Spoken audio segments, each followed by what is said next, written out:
Hi, Carl. Good morning. How are you? Yeah, I'm good. Not too bad. I mean, it's my evening here in Melbourne, Australia. So it's just sun's just setting, just getting a little bit dark now, but it's just started to become the beginning of summer. So it's I've been through here the whole winter since the pandemic, and yeah, now looking forward to some warmer climes. Um, well, look, so it might just be the two of us here because it's the world of the virtual world, but I'm sure it isn't. So I've got to start by introducing you. So ladies and gentlemen of the world, the greatest DJ in existence, Mr. Carl Cox. Welcome, hey, Carl. So Thank you for that. And hi everyone out there as well that's tuning in, and I hope you're all well and doing good. I mean, the very best we can anyway, based on where we are right now. So look, obviously we're here to support BMC, and obviously very pleased to be part of it. We were supposed to be together in Brighton, 30 people in a room. Obviously it's something very different, but I think we should just jump in. I've had hundreds of questions. I've had 2 marriage proposals for you, and it's pretty crazy. A lot of the questions are not even questions, it's just people saying thank you for all the music and sharing with us, very freely over the whole last 6 months, whatever it is. But I think we should just jump in. And I guess the best place to start really is the beginning. I'm going to try and weave some of the questions that we've had in with some of these things we want to talk about.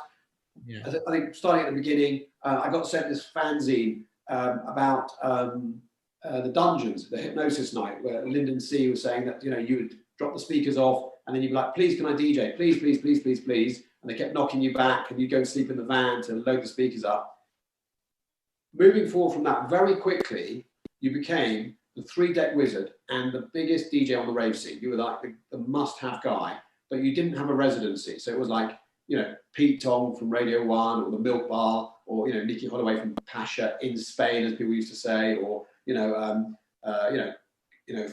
from Rage, Fabio Groove Rider. But with you were like the people's choice, the 3-deck wizard. So a lot of people have asked about the 3-deck wizard. So how did that get going? How did that happen?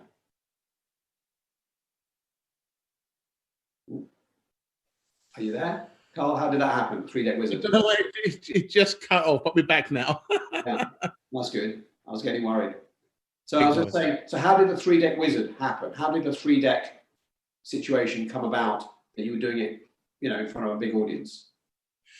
Well, the mad thing is, I mean, in the beginning of nearly everything, I suppose, but in the 80s, when we was able to afford, Technics 1200s, all the other kind of turntables before the Technics 1200s was not as powerful to be able to manipulate when he was playing music. So you can only just kind of like, if they're belt driven, the speeds of the turntables going around, of the motors that were driving the belts, with one deck would be faster, another one would be slower. So if you put 2 records on, one record would be quicker than the other one, then what I did was just kind of slow that record down so it matched the same record going around, and you used to kind of phase those records as I was slowing that one down, it was quicker.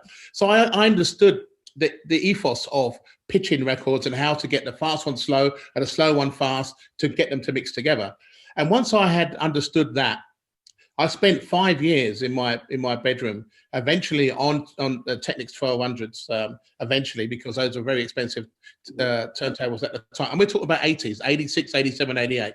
I wanted to introduce an extra turntable just so I could push the envelope of being a DJ more than anyone else that I saw out there. And I took influences, obviously, from the American DJs at the time, but they were using 2 turntables, and then they were using reel-to-reels, which you could actually pitch to get that reel-to-reel of the track that was on reel-to-reel in time with the record you were playing.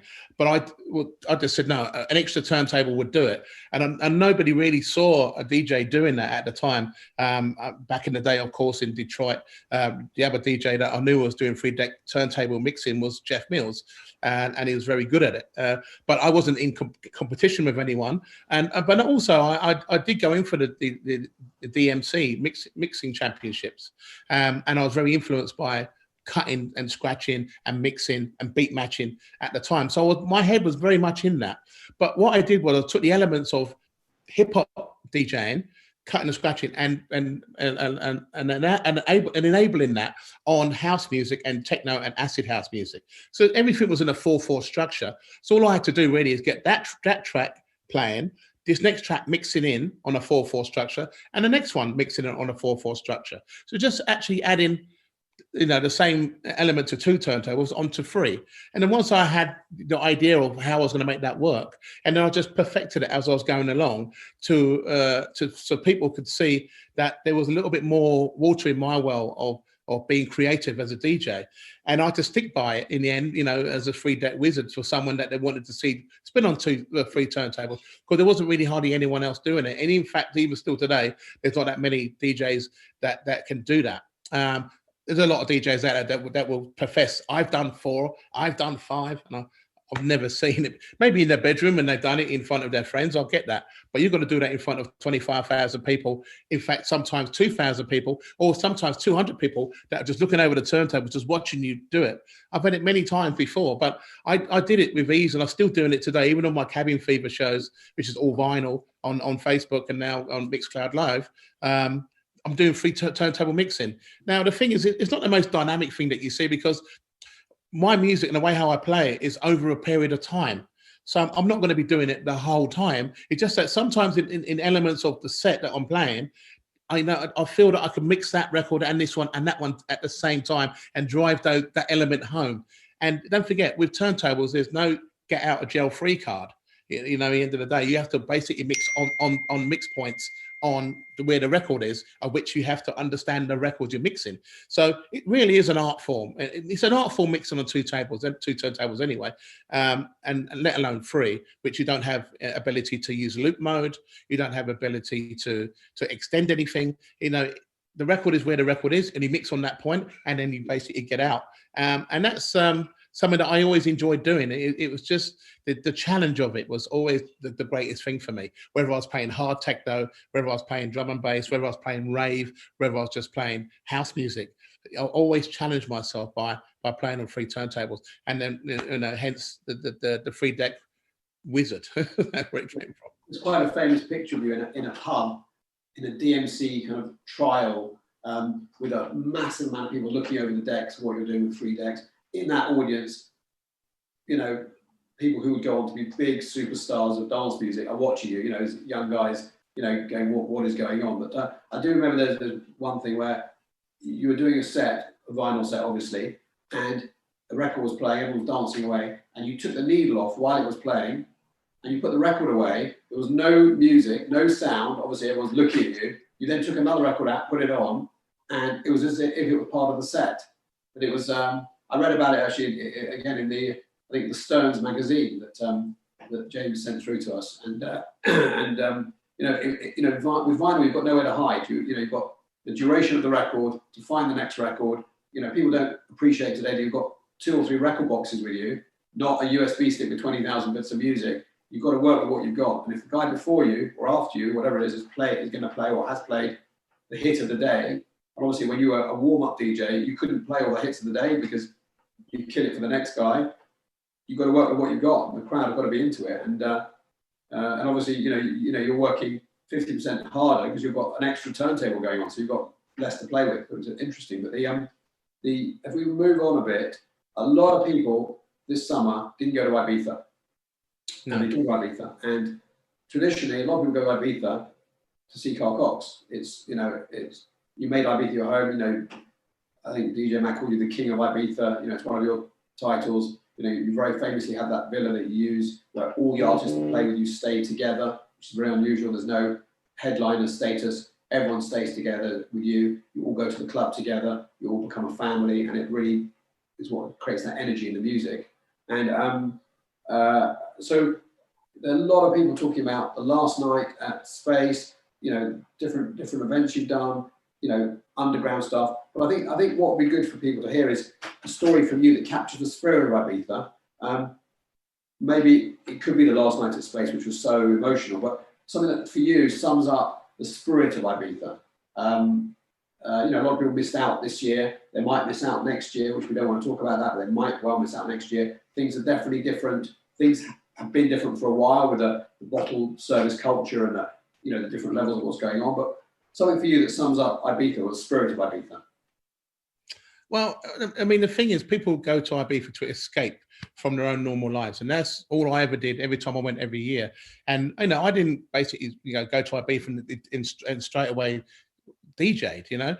I went there just to enjoy the moment of what Ibiza stood for. So I was going every year, and I have been going every year until this year, since 1984, and 1990 to 1991 actually, when I actually did go over to DJ for Interdance, and this was just amazing. So Stearns in Worthing, the whole promotional team and everybody had these clubs to play in Ibiza, and I was a very big part, an integral part of that. And when I got to play in Ibiza and these clubs at the time, and then my name basically was synonymous of playing all the other clubs in the island and around the island. But one of my favorite clubs to go to was always Space, because it started at 7 o'clock in the morning. So normally you never go anywhere at 7 o'clock in the morning on a Monday, because most people are at work. But that's what made it so special. And once you got into Space, it was something of which you turned into your own inimitable playground. And you had friends that went there for year in, year out, from all over the world in different countries, always met at Space at some point. And Sundays at Space obviously was the thing that really blew up. But I really enjoyed turning the terrace into the dance floor that it became, and that was through BBC Radio 1, 1996, I believe. 95, 96, where BBC Radio 1 was utilising the terrace as an after party for the people who were working for BBC Radio 1 in Ibiza at the time, just as an offering and a thank you for their hard work for creating that amazing weekend for them. And they asked me to set that up for them and play, which I did, and it was just unbelievable, phenomenal. They never had that attention on the terrace before. And I think what was amazing with the terrace was that we were dancing under the sun. We were basically there, doors open at 7, and around about 8, 9 o'clock, after you've had some breakfast or you've gone away, had a shower, come back or whatever, you're in it for the long haul. And around about 2, 3 o'clock, it was really getting busy. It's just like the atmosphere was fantastic. It was all house music, no techno, just Balearic kind of house sound at the time, of music from the island. Obviously Spanish DJs playing, UK DJs playing, German DJs playing, New York DJs playing at the time. And it was just phenomenal. It was just such an amazing time. You played a vocal house track and people could feel it. If you heard the One More Time by Daft Punk was just amazing. All of these things just kind of summed up the reason why you were there, and it just became more and more popular, the terrace. And then other clubs kind of emulated the terrace because it was just phenomenal, but you couldn't, because the original terrace was in Ibiza, was at Space.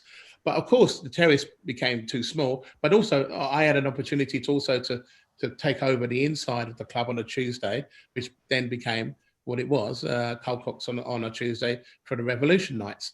And then of course the Revolution Nights, the terrace, and then they built a new terrace and the club became bigger, and it was just a phenomenal time to see how that grew into something very special.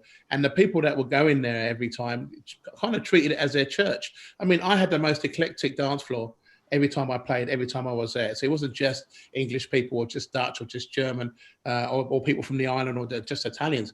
It was everybody. So you can imagine people coming from all over the world coming together to enjoy what Space had to offer, what Ibiza had to offer, what I had to offer. In the end of the day, being there for so long, 4 years before I took the residency on it in Space Ibiza, I was already playing the opening parties and the closing parties, which was just amazing and experiences. And then to have the residency, which I took on for another 16 years. So you can imagine 20 years of playing in Ibiza, and then coming to the closing party in 2016 was just, my heart was just getting ripped out of my chest, based on we could see the time was getting, closer and closer to the inevitable finish. And you could just feel the dance floor, feel the energy, feel the people, feel the sadness, knowing that wasn't going to happen in our lives anymore. So you can imagine, I did a 10-hour set, playing vinyl. A lot of people hadn't seen me play vinyl in the last 10 years of me playing there, and having the music of which I decided that I wanted to play nearly every hour of every year that I played there. And so you can imagine going through an emotion of all the music, and then getting to present day, just playing everything digitally and all the latest tunes that I was playing in Ibiza after all those years. And it was just something that you just cannot now ascertain unless you were there. It's a past distant memory now of what used to happen. But I'm telling you, if anyone went there, they really would know what it was like to be there, and now know what it's like that it's not there anymore. It's all seriously changed. But I'm very happy, feel very blessed, and thanks to Pepe and Fritz Pangritz and Juan Arenas for keeping the spirit alive of Ibiza, and of course all the staff and everybody that basically worked there after all this time. They're the ones that made space for us. It was just phenomenal. Speaking of being there, do you recognise these? The birthday parties. There's here you had Laurent Garnier with you. I mean, your eclectic lineups you put together: Josh Wing, LTJ Bookham, Laurent, obviously Norman Cook, aka Fatboy Slim, people didn't know. Goldie, Francois Kay, John Digweed, Giles Peterson. I mean, that's a great mix. Giles and John on the same bill with you. It sort of shouldn't work, but it does. But back in the flyer archive, these go for sure. So, obviously, and just for people who are listening to this, Carl did say he did a 10-hour set. Now, people today moan about doing 1 hour. 10 hours, that means no food, no drink, the loo, the focus, you've got to have 10 hours. But the crowd are with you at most of the journey, but they're going to the bar, they're coming back, because you've got to keep that energy alive from minute one, 10 hours later. I mean, that's a working day. So, and you just drop in as if it was nothing. And I know it's not the longest set you've ever done, but 10 hours is pretty hard. Yeah, 10 hours is long enough. I mean, the thing is, you're in the DJ booth with that sound system and the atmosphere and everything that's going on around you the whole time. And, obviously DJs have played longer than 10 hours. I like to think I can keep a very good captive audience up to 10 hours. It's not a competition. It's not a race. It's nothing to feel shamed about if you didn't do any longer or if you did any shorter. It's just the fact that I could do that in the best way possible in the end of the day. And to prove that, I did it many times before, the longer sets. I prefer longer sets because I can go through the motions of the music. I can start off eclectic. I can start off with electro. I can get into, some music you've never heard before. I can get into music you have heard before. I can get into music that crossed the line that you never thought I'll go there, that kind of thing. But the amount of time that I have to play at space at that time, if you see the set, I mean, some people say, oh, it wasn't 10 hours, it was 9 minutes, 30 seconds. I was there 2 hours before the doors opened. So whatever was recorded, whatever, I'm telling you, it was 10 hours. I went to the toilet once. I had 2 slices of pizza and I was just drinking water, and I had maybe 1 or 2 glasses of champagne. And at the time I was drinking vodka and cranberry juice, but I couldn't drink too much, because if I was drinking too much, I'd be going back and forth for the toilet. Now I like to know, if anyone's there for the whole duration, how many times would they have gone to the toilet all the time that I was on? Because if you look at the broadcast of that by BAT TV, there was nowhere in that time that you saw me dive off to the toilet and come back. I'm there the whole time, DJ. When I went to the toilet, I had put a record on, or went to the toilet, and then came back and then mixed the next record in. Because it was important for me to be there and to basically make my mark on what was to make space for what it was all about. And that closing set was the closing set for my night on a Tuesday night. And then 2 weeks later, I had to go and do it all over again in the car park, and then do the inside discoteca to close, which closed at 8 o'clock in the morning. So from 2 o'clock in the evening, 11 o'clock in the evening, I played from 11 till 12, I think it was. And then it carried on till 2 in the car park, and then went home, got some food, watched the bus up, went back down again at 8 and finished at 12. And then that was it. It was and I'll never forget it. You know, at the end of the day, it was something really special, and you know, I'd like to get back to it at some point, but I can't see it being exactly how it was. I've had a lot of people messaging me about that last night. Richard at Woo, the platform that you're working with in Amsterdam, you know, he said he was there. Just sent me a text just now. I was there, but who wasn't there in this world? So you know, obviously you're always pushing music, pushing boundaries hard, and obviously you do a lot of production work, a lot of remixes, a lot of work in the studio. Obviously you've got Awesome Sound Radio Live label, which we might talk about with Matt Playford and Satec, obviously Christopher Coe, where you're looking for the best in live artists. But during the recent lockdown, which was very extreme in Melbourne, you know, with curfews and everything else, you ended up having to do the remix for Dead Mouse, you know, Neptune's Pharrell, which ended up being, they used that instead of their version of the main single for Pomegranate. How different is the process? There are a lot of producers sending a message about how you work. How different is the process in lockdown when you can't meet people face to face? It's all different time zones. You know, you've got to work with what you've got. You know, you're very much dependent on what you have to hand. How different was the process doing a remix during lockdown to what it would normally be? Well, the thing is, I mean, I do get a lot of offers for remixes. I don't take them all on because one of the things for me at the end of the day is that I like to complement the mix that I get to do. So like Nine Toes, for instance, by Finder, the hook of that song was so great. I wasn't going to make that any better or any worse, but I wanted to complement the song. So I basically created the vibe around the hook and then let the hook do the talking. Dun, dun, dun, dun, dun. You know, and everyone, as soon as they hear it, they just lose their minds. But even in its original form, it was fantastic. So I was very wary about approaching that mix, but that's how I did it. I thought I'd do something to complement it. That's why it has such a journey to that mix. But the Pomegranate one was basically something of which I was challenged by, because the original version of Pomegranate was 8 BPM. And I sped it up to 120, 130, you know, and I said, this is going in. But the elements in Pomegranate had some really cool elements in the track. Some of it was commercial, some of it was underground. I don't know what commercial underground is anymore, to be honest. If it's good, it's good. And if I'm able to complement that, that's something that's good. And then if I have an idea of what I can do around it to basically push the envelope of what's there, and then that's my role as a remixer. I can't see the point of taking one snippet out of a record and basically covering it with all your sound, and then there's no elements of the remix in the remix. So, you know, I think that we have an opportunity to, you know, really push the boundaries on a remix, you know, based on what you get back from a remix. I mean, any of my records are remixed. I'm always interested to see what the answer is, because, you know, I like to think that what I've done from an original form is the track. So that's it. So what she or he has to do is to basically make their own interpretation of that remix. When I did a drum and bass track on an album which I did nearly 10 years ago, which is called All Roads Leads to the Dance Floor. And the track was called Chemistry, and it's a drum and bass track that I enjoyed making. And I love drum and bass, as people know. I came from the jungle era. I still listen to it in my car, and I still big up the boys when I get to see them or play or hear them. It's just brilliant. And I did this track on the album, and I gave it to Nicole Moldova to do a remix on. And she's the queen of techno music, and her productions are unbelievable, unsurpassed as far as I'm concerned.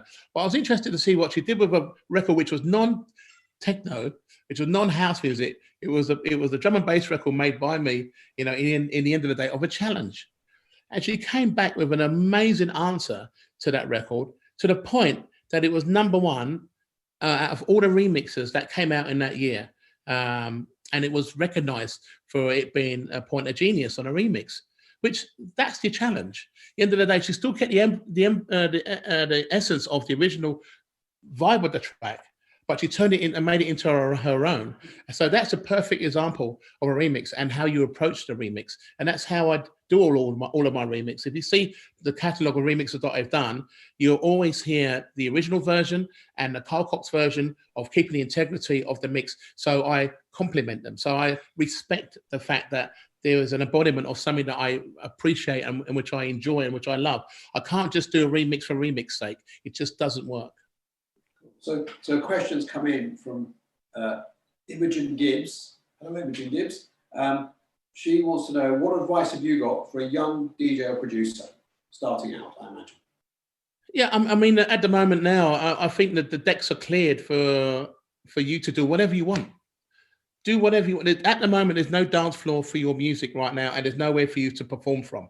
So what you should do now is, if you're making music, just make whatever you want. Just go out there and smash it. Just, the biggest bass lines, the big, loudest stabs. If you're going to create, music from modulars, just make the most amazing modular sound you can think of. Just go out there and have a lot of fun. I mean, at the end of the day, all I've ever done is had fun with everything that I've ever done. If you ever see me playing or making music or whatever, I'm always smiling and laughing because I'm enjoying the moment. I don't have a plan. I don't know what the end goal is. I've never done that. I mean, if any of my sets that I've ever done, people always ask me, so how do you set yourself up for your mixes or your sets when you're playing? And I was telling them, I don't have an answer to that. But all I have is an embodiment of music I'm going to play on the night.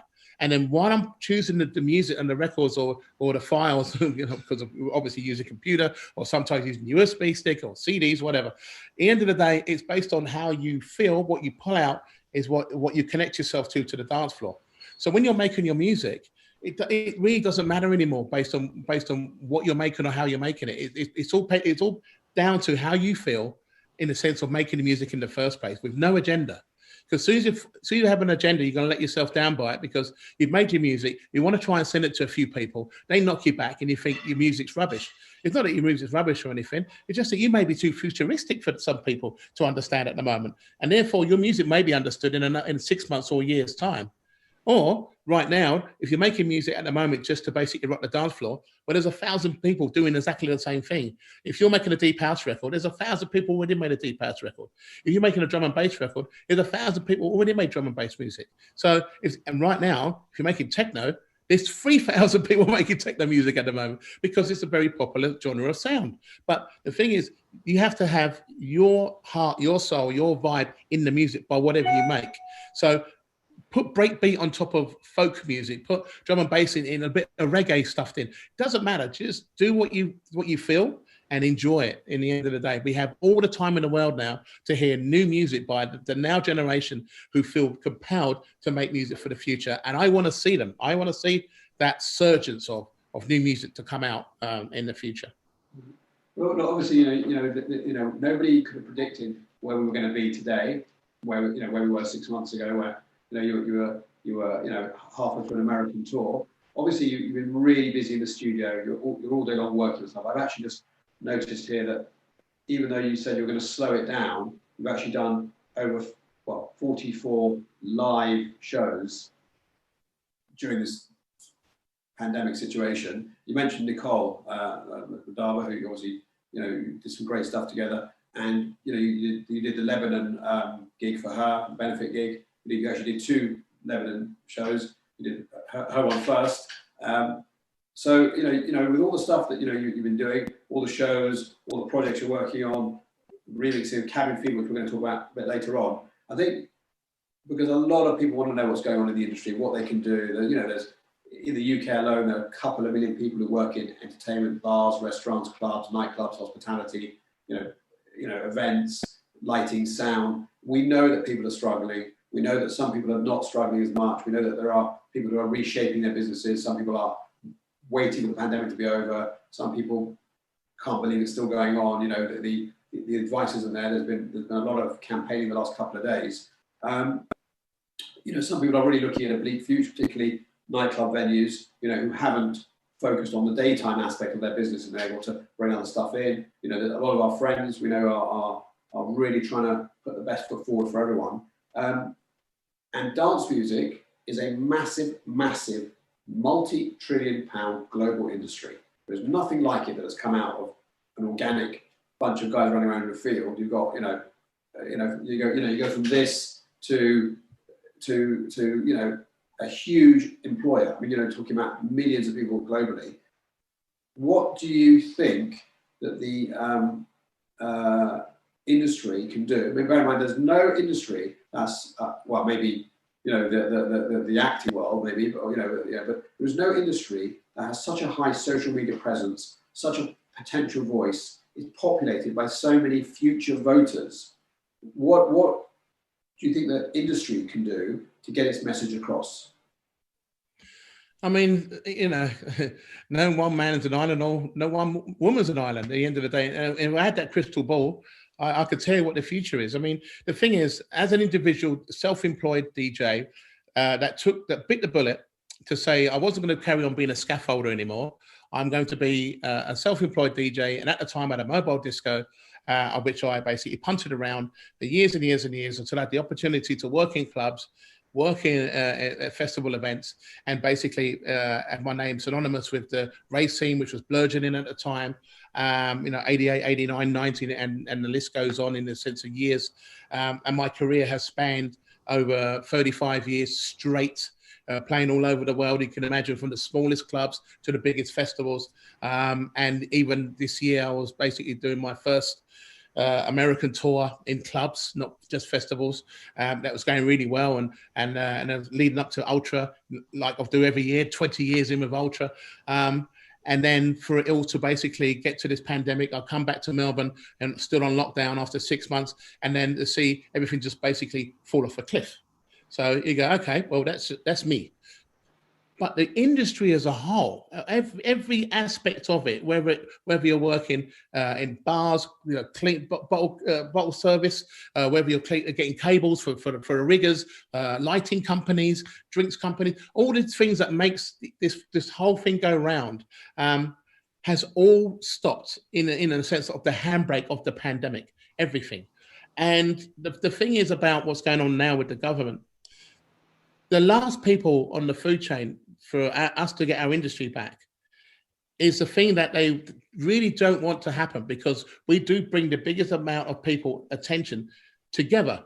If you think about Glastonbury for one moment, that basically it appeals to a lot of people from all over the world in a sense of the setup, security, lighting guys, from toilets, the mass that it takes to create Glastonbury, and then to have the infrastructure to have everyone come to Glastonbury, and then to enjoy the time they're there from Thursday on as punters until they leave on Sunday. But don't forget, the people who set it up and they basically take it down is over 3 months. It's incredible that now is a scenario that we have to accept, that it has not had the attention of support that it should have from the government, because it's brought so much joy and life and energy and attention to something which is positive. Our movement has always been a very amazing, positive movement of the reason why we keep going out, keep doing this. If you look at all the pictures and videos that have been taken from the DJs to the punters to the public to the people who work there, it's always smiles on everyone's faces. They go away and they've had a good time, and they come back year in, year out and have a really great time. And to take that away from us, it's just unfathomable, based on that we're on the end of the food chain, for the government to think that at the end of the day that we don't deserve to be supported by who we are as artists, individuals, people who basically help other people in the industry. I mean, our industry, dance music community, has done so much. Even in these COVID times, we're still able to go out there, reach people, to donate here, third world countries, and for the NHS, and even though we're on our knees, we're still out there trying to fight the good fight to help others.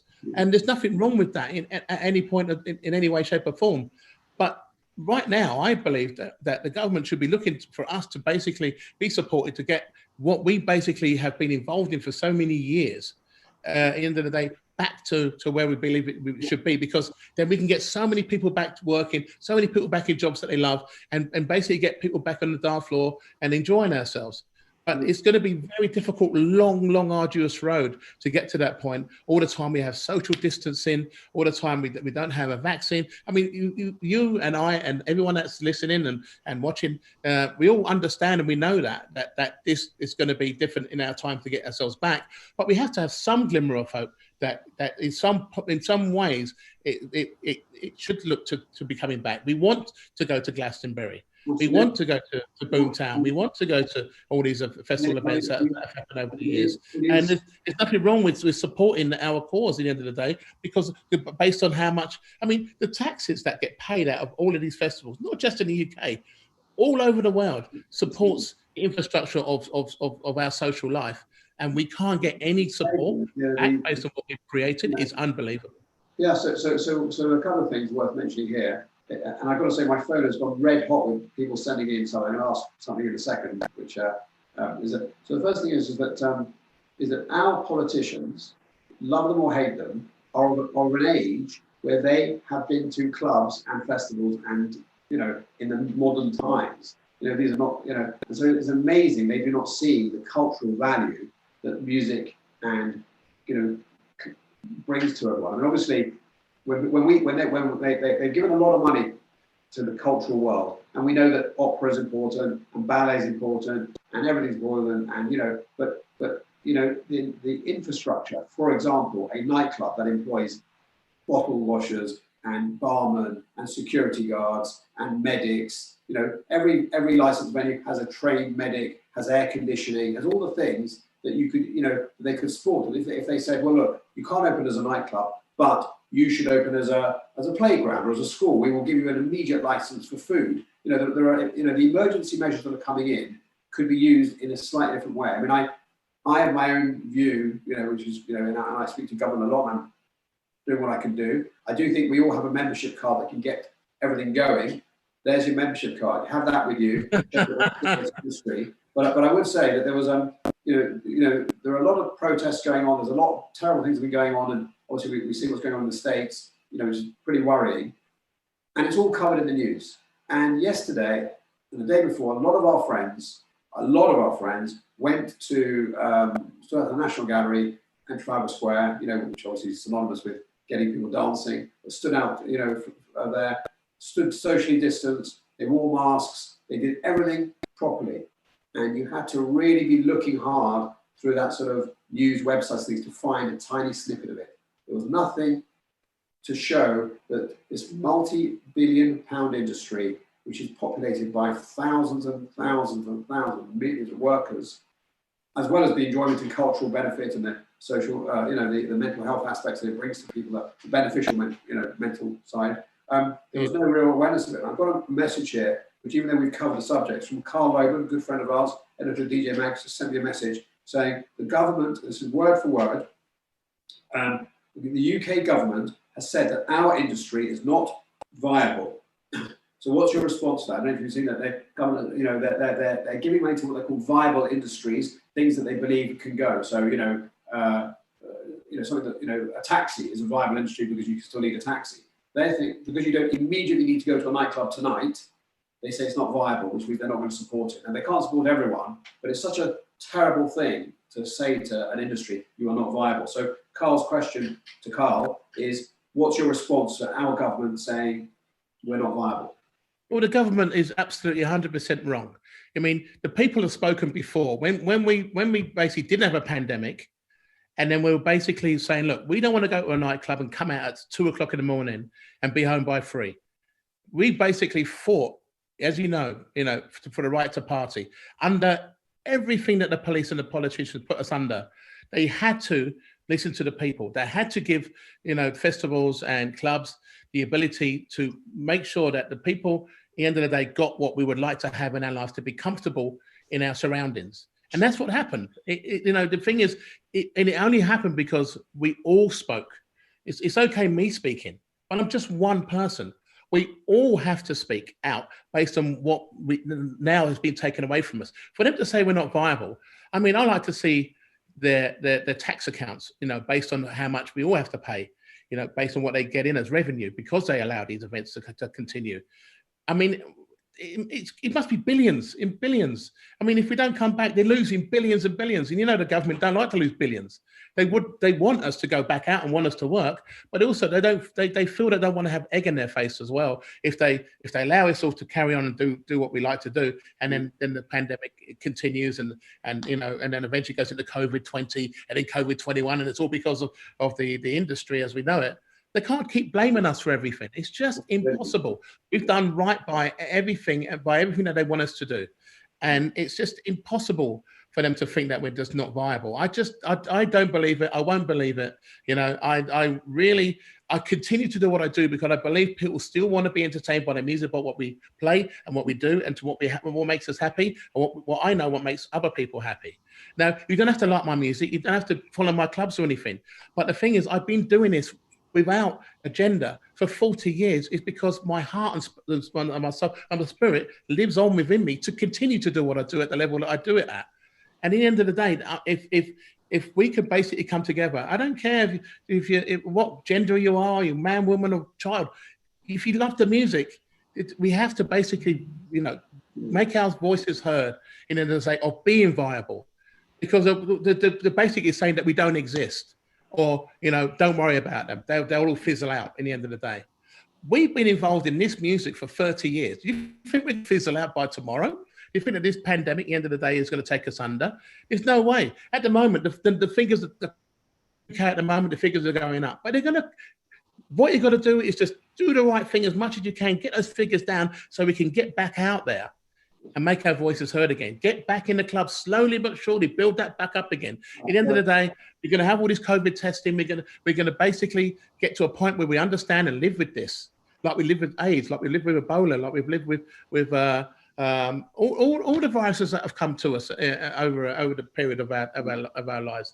And I'm still here, and I'm the one that travels all over the world in viruses everywhere all over the world. And I've been sick most of the time, not always, but I've been, you know, if my immune system's down, I know there's a virus there, I'm going to get sick. But it hasn't killed me yet. And I do understand, and I do have sympathy for the ones that have, issues and problems and have died by COVID-19. Now, the thing is about it is, I don't know. I'm not a doctor. I don't know. I know how hard the NHS works, and the people on the front line have been trying to protect people in the end of the day. But we can't keep locking us down every time there's one initial death. I mean, I remember at the end of the day that, you know, we had issues of alcoholism. And alcoholism, you know, amongst the deaths was of the highest order. But we never got locked down because people were dying from alcoholism. It's a situation which we have to understand and work with, and then to help others if they do have a problem with alcoholism. Now, if anyone's basically has issues with COVID-19, and you do try and help, what you can do is wear a mask, be understanding of the situation which is around us.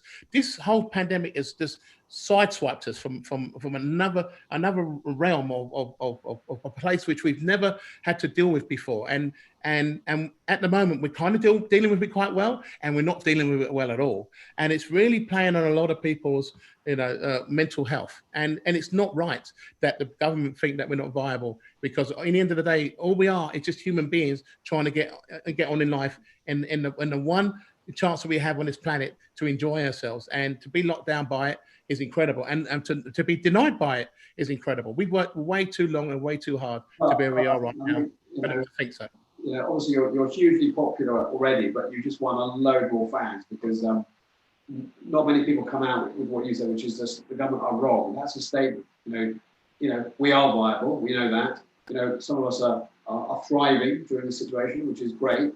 Some people are not thriving, and we've got to look after everyone. But as an industry together, you know, we've got some great people, you know, like Carl who sent that question in, who front and centre should be standing in Downing Street explaining this to people who are going to listen and act on it. Because, I feel that some people are really going to get left behind if we can't motivate that. But and I know that we've got a discussion about this later, and I know we've got a meeting about all this tomorrow, so we can talk to it. And anyone who wants to, that knows us and wants to get involved, we can reach out separately. I think what we need to do is, with a heavy heart, lighten the load, as they say. So there's something that's been going on throughout the pandemic that has definitely meant a lot to me. I've got 3 lovely children. My 1-year-old looks forward to this as our daddy dancing time. It is, of course, cabin fever. Started out as you in a pair of flip-flops playing a few of your records for your 150,000 vinyl collection that you're locked down with, has now become a sort of massive show. No matter what platform tries to stop it, we know that there's been some issues with platform I better not mention because we're probably on it at the moment. that they've got issues with copyright issues with record labels. I know that you've got something special starting with Mixcloud this Sunday, who obviously support all the labels. They pay the labels, which is great. And obviously with Cabin Fever, you're basically sharing your record collection with the world. And now through Mixcloud, I'm going to be downloading it, which is quite good for me. Record companies obviously getting paid. But it's been a really special show. It's been a focal point for a lot of people's week. Just got a message from Dee Parsons, who's like, went in what's on the next Cabin Fever. People are excited. It's kind of kept a lot of people going. So, and I know it's been really good for you. I know you've had some really tough times, with your family situation and things during, your father sadly passing, etc. During this pandemic, and it's been really good for you. So really, what was your best experience? I think we've only got a couple of minutes left, but what's been your best experience on Cabin Fever? I know Cabin Fever, the plan is to run it for at least another 8 years worth of, I know you've got 57 years worth of records if you only do a 1 hour set every week. But what has been your best experience so far on Cabin Fever? I mean, the thing is about, sharing the love of music. I mean, in the sense of experience, I thought to myself, I've seen a lot of DJ streams and they're wonderful in their own right. I think some DJs could try better, and I think some have just been outstanding. But I had to basically be true to myself of who I am as an artist that basically came through the vinyl period, and to play music from vinyl in this realm, because a lot of people don't know. People know that I've got a big collection of records, but they've never really seen me use them. For the last 15 years, I haven't seen that, and because I've been around for eons, my collection basically was started by my father in 1968. And I've been basically collecting vinyl all the way through until 2019. So you can imagine the music in there, the hip hop, house music, techno, hard techno, gabba, drum and bass, jungle, everything. I've got Rod Stewart in there. I've got Dolly Parton in there. I've got Elvis Presley. I've got everything in there. It's just mind blowing that I have all this music. And I thought, why don't I just? I'm here in Melbourne. I've got a garage full of all my records are here. And I just thought, what can I do to really get people to understand who I am and to get them to enjoy the love of the music that I have always shared to people? So I thought, why not just dip into my record collection and just play the records? So I was sitting there, and I've got a little studio down the end here, and I've got now turntables there, dusted them off, plugged them in, they all worked.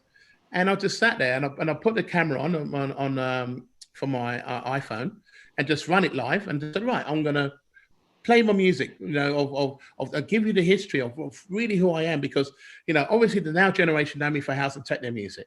People from my generation remember me for playing funk, soul, and disco and R&B and hip hop, but they don't see me play that of late. So this is a really good opportunity for them to see what I play. And then people who are interested in the reason why I'm still here after all these years with the music that I bought and what I've been involved in for so many years, it all stems from my record collection. So why don't I just share the love of my music and just play the records that got me here in the first place. And it created a great amount of interest. I said to people at the beginning of my show, and I always make a little spiel at the beginning of my show to get people to understand what the show's all about. Because if you don't like funk and soul music, then don't listen to it. Then just move on to someone else. If you do like funk and soul music, well, this is going to be the very best you're going to hear, because I lived through it all. I have it all. I went and physically bought these records with my pocket money or milk round money or paper round or whatever I could conjure up with the to get about abundance of money to go and buy these records. And that's what I've done. So for years and years and years of buying records, and it just grew and grew and grew to over 150,000 pieces of them. So it would be a shame if I sat here and never played them. So I sat here and started playing them, and then started building up my audience because of that. But I suppose in the sense of the most gratifying, I think, because my father basically passed away this year. And that was very tough under COVID regime, because I wasn't able to go and see him, with the funeral. And I had to basically sit in this very chair and watch the funeral service on YouTube of him basically, being buried and everything. I mean, it's one of the hardest things you have to go through. But you know what? The music, in the end of the day, got me through. And what I did was, on one of the shows, I said that I would basically play the music of which I got influenced by, and play my father's record collection. And can you imagine how hard that was to play? Because, you know, he influenced me by playing music. Now I'm playing music, but he can't hear the music I'm playing. But I'm sure in the sense of my realm of my spirit, he knows that I'm up there, you know, playing the music that I know that he would like to hear. And that was probably one of the most touching moments of my entire life, sharing a love of music to loads of people that was out there that listened, that understood the records I was choosing and why I was choosing them, to the point of that this was amazing. The love and support that I got out there was just unfathomable. And it's all because of love and sharing the love of music. So once I've done that show, I sat back, you know, tears in my eyes. I was, you know, very choked up by it in the end of the day. But it's me being a DJ, sharing the music from my father's point of view. And that was very, very gratifying in the end of the day, even though he had passed. But it was also closure for me to be able to carry on, because I know that my mum and my dad that have both passed would be the ones that would be happy to know that I'm still kind of flying the Cox family flag for music. Like I say, it was a really special show. For people who didn't see it, you know, the Prime Minister of Barbados, no less, came in live on the Zoom screen behind you to sort of pay her respects and talk about a DJ mate of hers. And it was a really special show. It was very emotional to watch, you know, for a lot of people. What was interesting, you talked about earlier, and I know we've got to wind it up because somebody's going like this in the air. Yeah. You said, you know, people don't like the show, they switch off, or they can switch off. When you started playing your dad's old Calypso records, nobody switched off, numbers went up. And what it is, it's not so much what you're playing, it's how you're playing it and how you're sharing it. And, you know, whether somebody's listening to like a hard techno set, you know, Chicago, something uplifting, or, you know, Soul Divas, or a funk show, or an 80s funk show, or a disco show, you know, the audience are enjoying it because it's, you know, you're sharing music. And, you know, obviously putting it on Mixdown as an audio archive means that I can get in the car, if I'm ever allowed to go anywhere, so, you know, with an hour's journey, and go, I want to listen to the funk show, because it's a great show, 30 great tracks that I can listen to. But I think, you know, obviously, we need to sign off in a second. We're here to support the Brighton Music Conference, and in the wider context, you know, all our friends in entertainment, in hospitality, in obviously in nightlife and music. So, you know, obviously, we wish everyone well that they're going to stay safe. I think, is there anything you want to say to everyone before they go? And anybody wants to send in any more comments or questions? Carl actually does all his own stuff, so he'll answer everything himself over time. But is there anything, Carl, you want to say before we get out of here? Well, the thing is, you know, I love you all, always have done, always will do. The support that you guys have given me has just been unfathomable, even in these COVID times, and me being here on lockdown, which hasn't been easy, as you can imagine. I mean, my life is all about going and see you guys at the end of the day. And you guys, if I could get everyone in my front room having a party, I would do it tomorrow. You know, somewhere along the line, we're going to go out and have an amazing events all over the world. But, you know, for me, at the end of the day, I'm doing the right thing. I'm complying as much as I would like to comply. And here in Melbourne at the moment, you know, things are looking a little bit better. I could have chosen to be in England. I could have chosen to stay in America. But I choose to be at a place where I felt, you know, comfortable and happy to be able to do what I'm doing today. And even speaking to you today from here, I think is a really major step to be able to still reach out to you guys and to tell you my story of where I am at the moment. I mean, it's not all good for me either. And I'm just have to deal with it. I mean, I know some people have been watching my Facebook pages based on my veggie patch, which I started, and my vegetable garden, my banana bread, which has gone down an absolute storm. I do like cooking and sharing love of food as well. But these things are the things that I'm doing. It's normal. It's kind of nice for me to kind of step back and reflect a little bit based on what's happened here. But I'm telling you, I'm not stopping. I'm going full force. I'm at the moment building a live electronic show together with Awesome Soundwave. I mean, some of you might have seen what I've done already with Mystery Lands Festival, where we had our own ASW stage and that kind of thing. I'm really getting back into it, even more so than ever before. I'm not taking my foot off the gas. It's impossible to do that. So to rest assured, everyone out there, that I'm not going anywhere. I'm going to come back. And at some point, I don't want to do COVID parties. I don't want to do those. I think it's a bit difficult in these times to get the vibe and the feeling back by what we used to have. We need to get our scene and our vibe back to where it was. And that means no social distancing at all. It means be safe. We'll look out and look after each other out there, of course, but this is the only way it's going to work. And seriously, we are viable. We have to be viable. The government needs to understand that we exist and we don't exist. I refuse for them to put us under the carpet and try to see if we're going to shoo away. No way. So if anything, this is just the beginning of us all coming together from the industry, from people who basically clean the club to the DJs that play and the artists and everyone else is involved in creating these events all over the world. And you know, I can't give it up that easy. It's not possible. Carl, So that attitude is why you are the king. I got to say, on behalf of anybody, if anybody is with us, I want to say real thanks for everything you're doing for us all, and you know, for everyone that's taking part in the Brighton Music Conference. You know, it's really important to let your voice be heard.